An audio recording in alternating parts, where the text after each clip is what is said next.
Yesterday, we had a detailed brief on the successful joint operations that were carried out to destroy the terror infrastructure in Pakistan-occupied Jammu and Kashmir, as well as in Pakistan itself.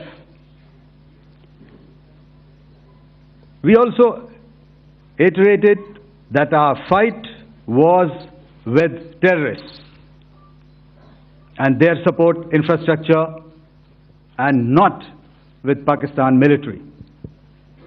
However, it is a pity that the Pakistan military chose to intervene and bat for the terrorist, which compelled us to respond in kind. दोस्तों, हमारी लड़ाई आतंकवाद और आतंकवादियों के खिलाफ थी। इसलिए 7 मई को हमने केवल आतंकवादी ठिकानों पर ही हमला किया था। पर अफसोस इस बात का है कि पाकिस्तानी सेना ने आतंकवादियों का साथ देना उचित समझा और इस लड़ाई को अपनी लड़ाई बना ली। इस परिस्थिति में हमारी जवाबी कार्यवाही अत्यंत आवश्यक थी और इसमें उनका जो भी नुकसान हुआ, वे खुद इसके लिए जिम्मेदार हैं। हमारी तरफ से हमारी एयर डिफेंस सिस्टम्स देश के लिए दीवार की तरह खड़ी थी और इसको भेदना दुश्मन के लिए नामुमकिन था। This brings me to the point, how have Indian forces managed to minimize the damage to both civilian and military infra in the country, in spite of the unrelenting efforts by the Pakistani forces? Most of you and the majority populace within the country have had a lot to say about the layered and integrated air defense systems put in place by the Indian Armed Forces, which includes the assets of the Indian Army, the Indian Navy, in addition to the primary air defense assets of the Indian Air Force.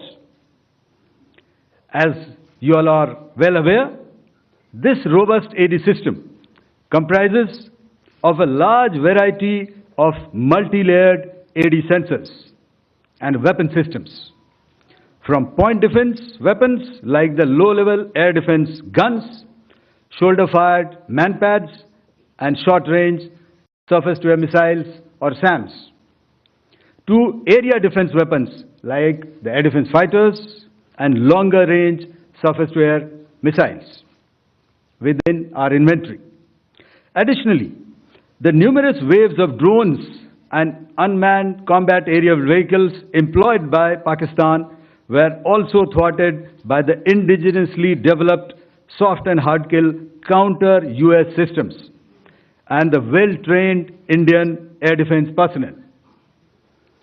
All this was brought together as an efficient and effective AD environment by the Integrated Air Command and Control System, or the ISCCS of the Indian Air Force, which accords us the net-centric operational capability which is vital to modern days warfighting.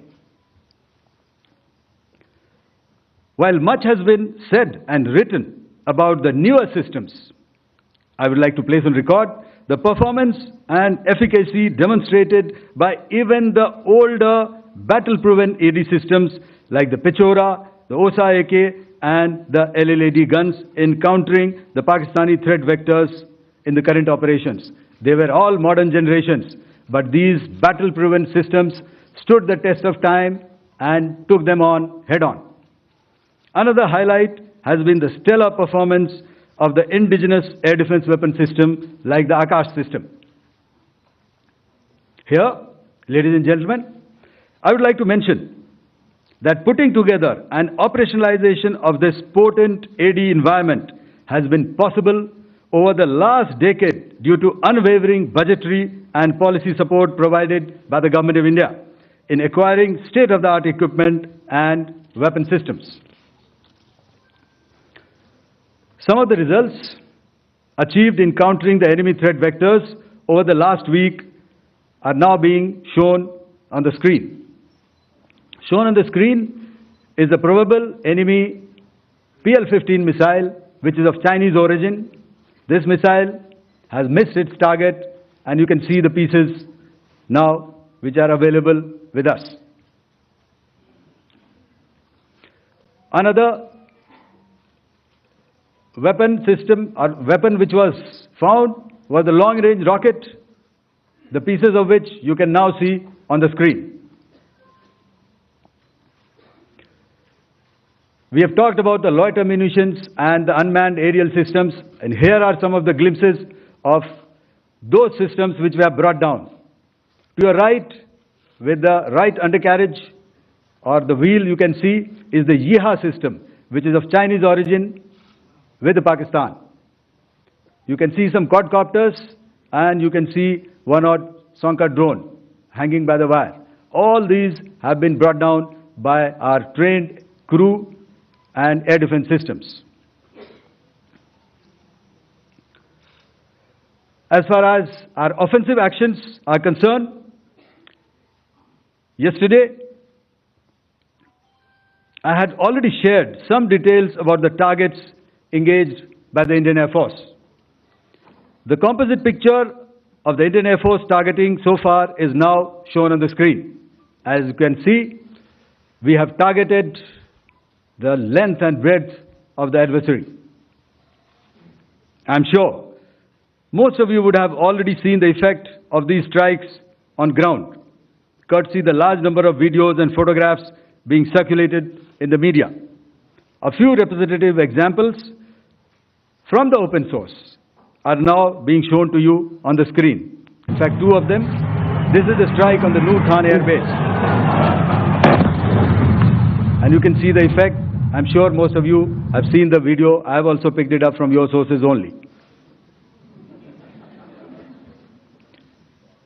And this is the aftermath of our strike at Hmare Khan Air Base. You can see the massive crater that it has left on its runway.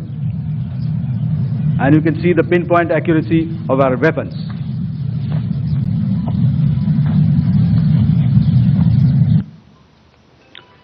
So with that, giving you an overview of how our air defense systems have thwarted the enemy drones, their fighter aircraft, their missiles, and resulted in minimal